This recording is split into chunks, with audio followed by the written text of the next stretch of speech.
Hi everybody, it's Gina from Euphoria Soapworks, and I'm just going to be making a couple of bars of sea salt soaps. I'm making some Irish Spring sea salt soaps. So I thought I'd just bring you along and show you what I do. It's a really simple recipe, and that's probably why I enjoy making them so much.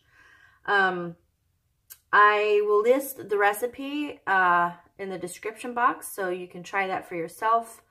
Just make sure that you use all the regular safety precautions and that you know how to make cold process soap. You've made it quite a bit. It's fairly simple, but you need to know the safety procedures with handling lye. That being said, I'm going to go ahead and get started. And the first thing I'm going to do is strain my lye water. A lot of people wonder why I strain my lye water, and I watched a couple YouTube videos, and some soapers don't know why they're doing it, but they're doing it. Really, I don't think you should do anything unless you have a specific purpose. There's no need to strain your lye water unless you put additives into your lye water and you want to strain any residual, well, any residue out. Just to make sure that your bar is nice and smooth. You don't have any lumps or clumps, or sometimes there's things in additives that, you know, natural particles and things, but they just don't look pretty. So you just want to strain it out. So I'm going to go ahead and strain my lye water.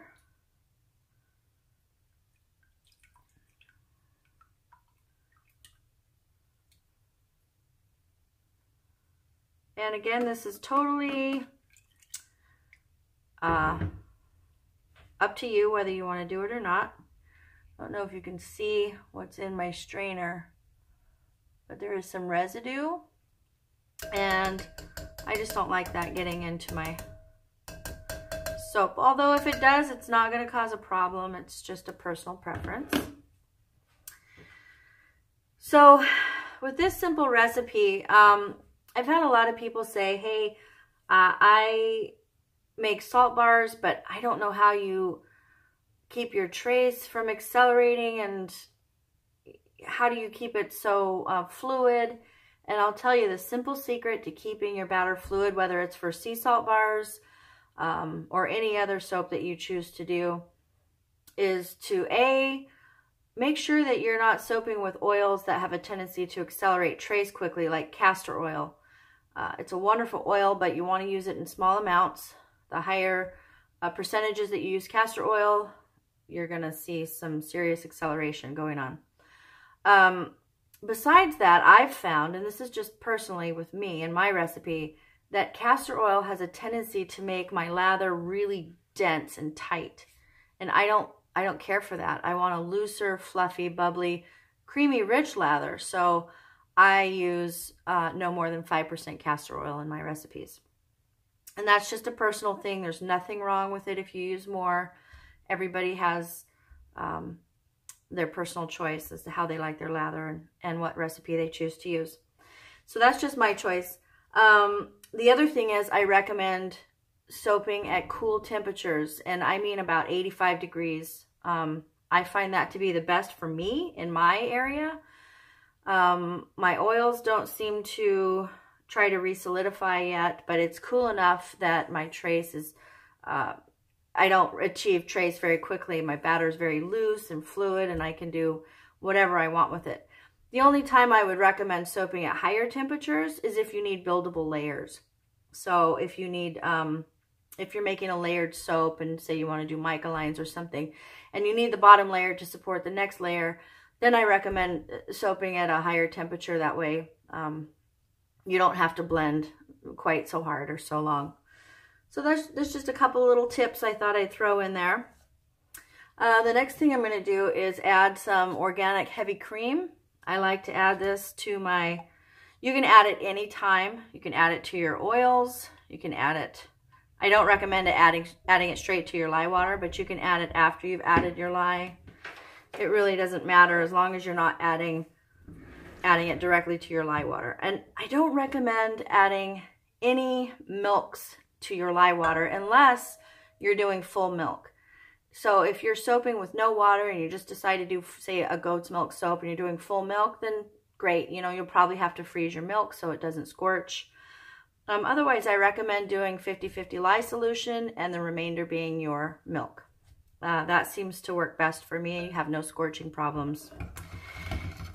And just another little tip there for you guys. So I'm going to try to burp the stick blender here. Oh, sorry, let me plug this in.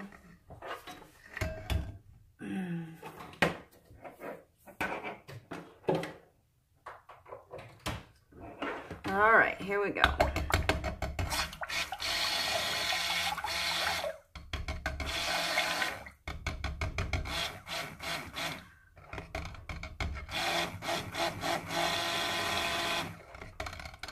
Also, the reason for burping your stick blender, if you don't already know this, is just to keep the air bubbles out. I don't like to blend a lot of air into my soaps. It makes the bubbles actually show up in your soap. So when you cut your bar, you'll notice all these lumps. A lot of people didn't realize what those lumps were from. Those are air bubbles. So those are air pockets that have saponified, so they're hard now, and they give your bar a rough looking appearance. So to avoid that, just make sure you get all the air out from underneath your stick blender. And I am all out of containers that are deep and narrow. I have to do a lot of washing. So unfortunately, I have this glass Pyrex container and it's not very deep. So I have to hold it on an angle.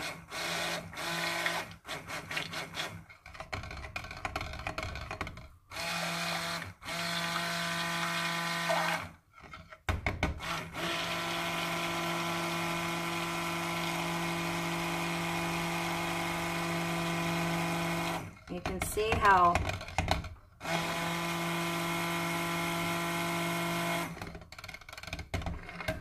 it's still very fluid. You know, I'm not going to have any problems with acceleration unless I add a fragrance oil that, you know, accelerates. So I'm going to separate these out into two different colors.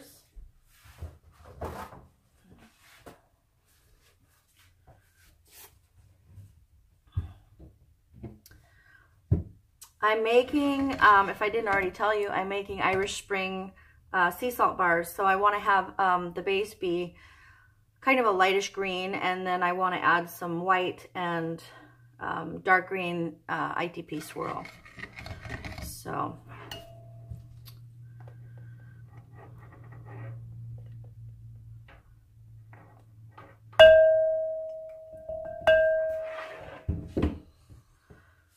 all right.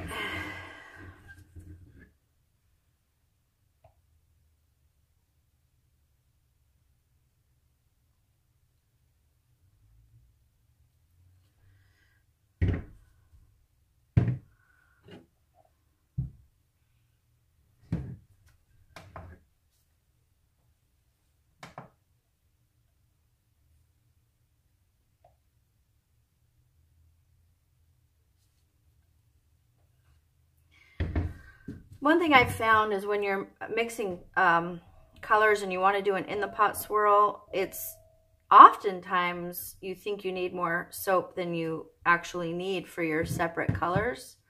It doesn't take much because you really don't want to break up the base color too much. You want to just add some supporting colors in there that give it some interest. So I'm going to go ahead and I haven't added my salt yet, but I'm going to go ahead and hand blend in some of the colorant here. And also, just a little quick FYI, some soapers choose to use water-based titanium dioxide, and some choose to use oil-based titanium dioxide. And with the water-based, pretty easy. You can just add it to your lye water if you want to do, you know, lighten your whole soap. That's easy. Or you can just put it aside and add a little bit to whatever part you want to color a little bit lighter or white. I like to use oil-based. The reason is, for me, I don't want to add any more water to my recipe. I already do a lye disc or a water discount but I just don't like the added water. It's, especially this time of year here, it's really, it's moist, and it takes the soaps a lot longer to cure out. So I choose to use the oil base. Plus I like to add, I don't mind, you know, super fatting my soaps a little bit more. It makes them more moisturizing. But what I do is, I don't know if you can see this on camera, but it's super luscious and creamy. I just add a little olive oil. You can add sunflower oil to the, well, actually I put the olive oil in the cup first, and then I add the oil-based titanium dioxide, and I blend it. But I only add, I add as much as the oil will hold so that it's really thick. I don't want to have a lot of excess oil. As a matter of fact, after this sits a couple of days, the oil will kind of come to the top. I'll pour that off so that I have mainly as much titanium dioxide and as little oil as possible. That way I'm really just getting the white pigment and not as much oil mixed in with it. But it's important that you pre-blend your titanium dioxide, because otherwise you'll have clumps and spotting in your soap. It doesn't mix well unless it's blended out properly. So just a little FYI there on that one. And I'm going to go ahead and hand stir this in. It doesn't take much either. I've heard some people say that they prefer the water base because it takes less to lighten your soap, and I haven't found that to be the case. But then again, everybody's recipe is different, so you need to find something that works for you. So if oil base doesn't work for you, by all means try the water base and see if that works better. It just happens to be my own preference, and you can see how nice and white that is. I just used a drop or two. Wasn't much. All right, now I'm going to do the green. So normally I mix up my micas in a little bit of oil, but because this can use some extra blending, I'm really okay with just putting it right in there. And I've got some darker green in here.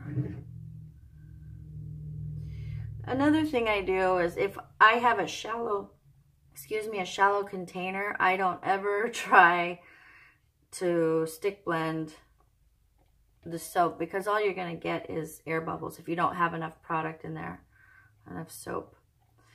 And, you know, it just doesn't look nice in your finished product. So just hand blend it in. It's going to take you just as long. If for some reason that you find that you really need to have it blended properly, I do suggest you add it to some oils first, because then it will just disperse so much easier. There won't be a lot of mixing. You won't have any clumping. But since I have so much time to work with this soap, I don't really worry about it. So this is pretty, but I think it's just a little too dark for my taste. So I'm going to add a little green. And I'm all out of green here, just about the kind I like. I really like this. This is emerald green crystal mica from Nurture Soap. It's a really nice green. I like to use that one when I just want a green. Although there are many other beautiful greens out there to choose from.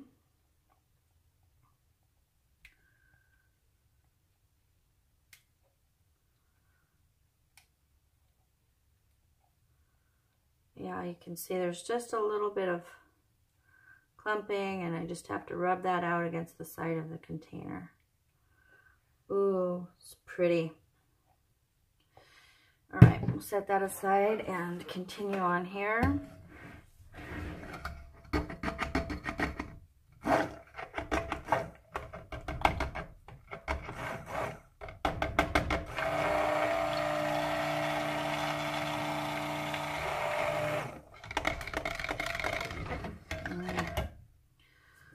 pretty.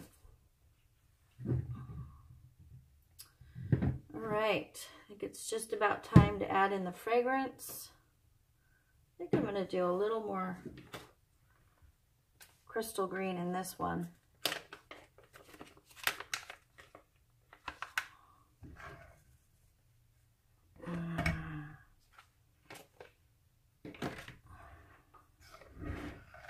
Some greens will give you kind of a grayish look.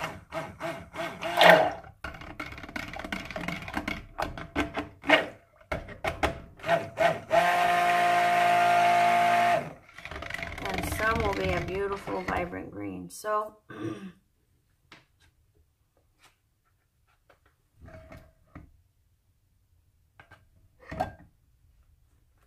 there we go.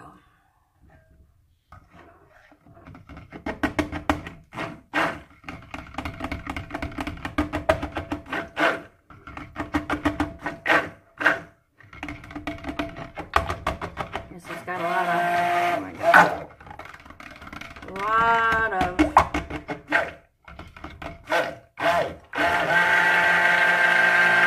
there we go. Okay, so now we're ready for the salt, and I'm going to blend it, I'm just going to pour it right on in there.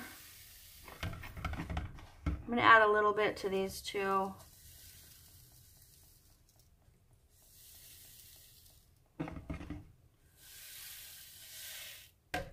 Okay.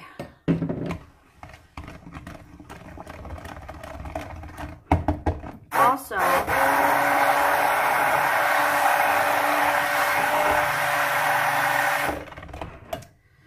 let's do a touch of titanium dioxide in here.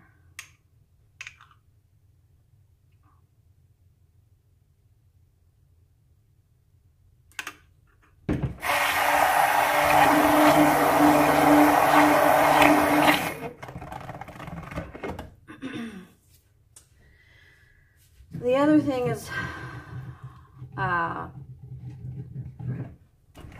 you want to have your batter thick enough to suspend the salt. So you don't want your batter too thin, otherwise all the salt will sink to the bottom as you mold it. So give me just a moment here. Okay, so I'm going to go ahead and add in the fragrance. Add a little bit here and here.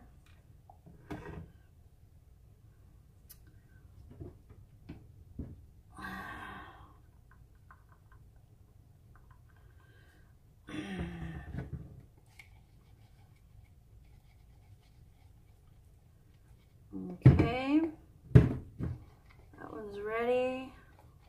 Let's get this going here.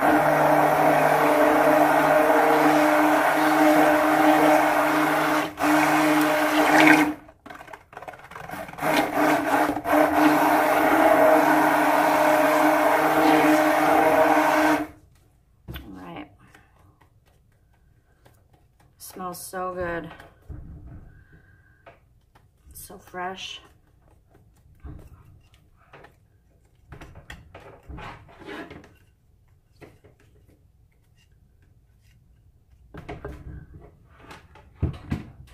Okay. This is the consistency that it needs to be to pour. So we're set right there.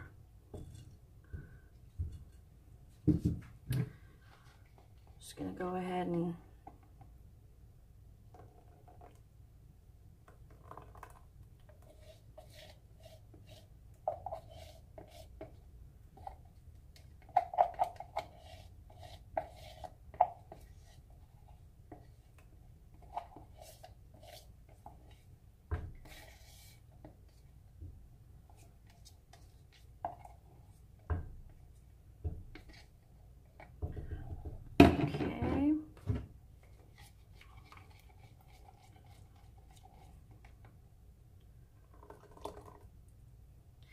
you can tell also that this is quite a bit more fluid, and that is because it wasn't stick blended. but I have a tendency to really like the way in the pot swirls turn out when the soaps are a different consistency. So we'll see how this one looks.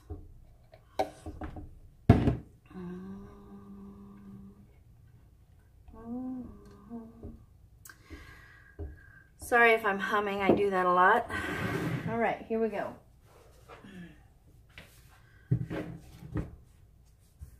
We are all set to start pouring.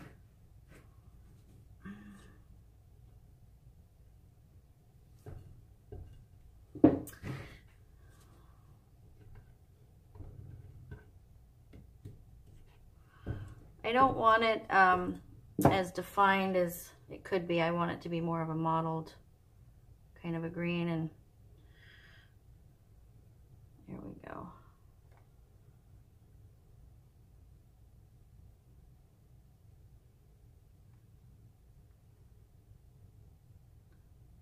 And as the color starts to change, I'll go back over and top these off a bit.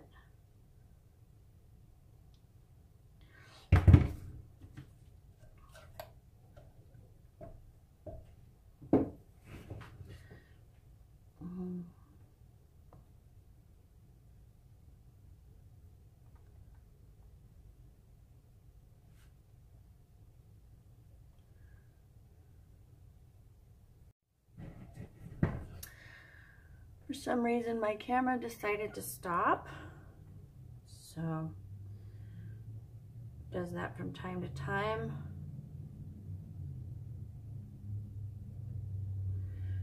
So when the memory is almost full.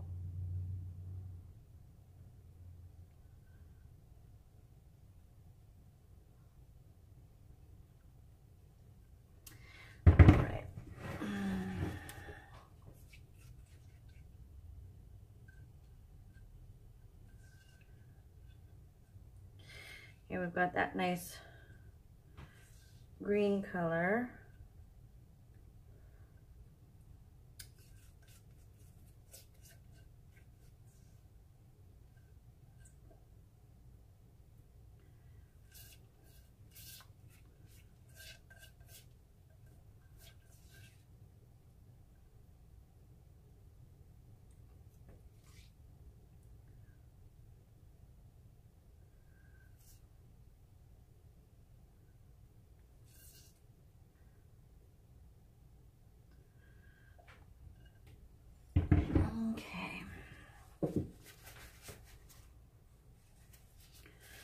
And that's it for these anyway.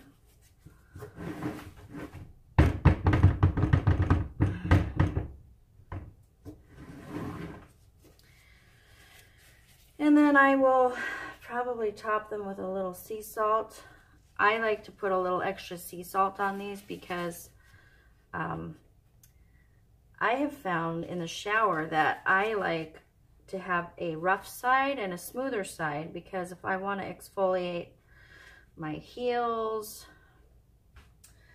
or anything of that nature, I have something that's a little more exfoliating. It just feels really good on the skin. Although I do want to warn you to not use sea salt that is too large in grain, because they do get very rough on the skin. So just be careful about that.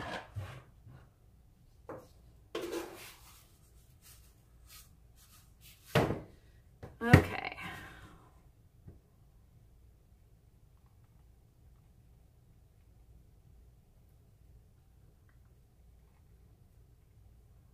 These smell so good and they're so fresh. I'm gonna go ahead and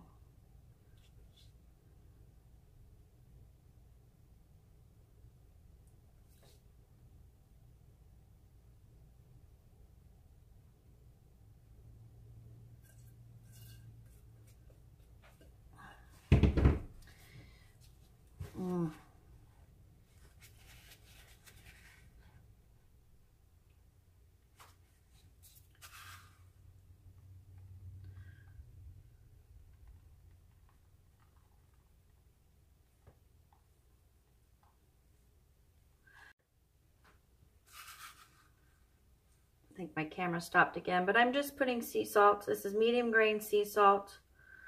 Depending on where you get it from, the grain can be finer or thicker or larger. So I don't like it too fine because it can be kind of like table salt.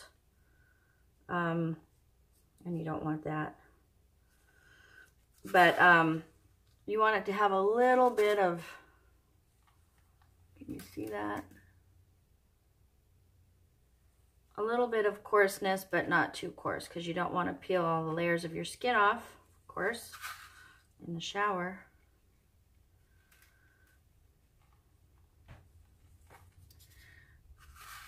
Alrighty guys, that's about it. Go ahead and wrap this up, and then I'll show you the soaps as I unmold them tomorrow. Alrighty, thanks for staying tuned. I'll see you in a bit. Hi, we're back. It's time to unmold the Irish Spring sea salt bars. So I'm going to go ahead and get started here. Oh, those are so cute. Little tiny clovers.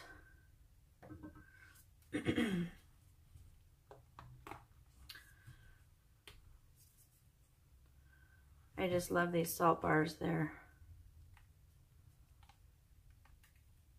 so nice to wash with.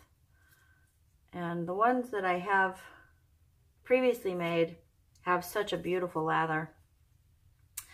And I made an amendment to one of my recipes. I find that it works better to have a little bit less dense lather. So I lowered the castor oil and increased the shea butter. And that seems to work better, and that's the recipe that I'll put down in the description box for you. Isn't that cute? And these just smell so fresh and clean.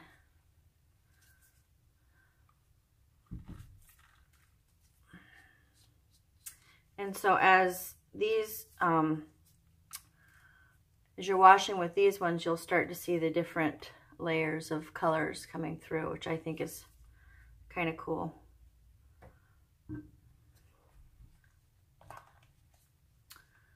So you can kind of see some of that marbling on the edge there. Wow, they smell so good.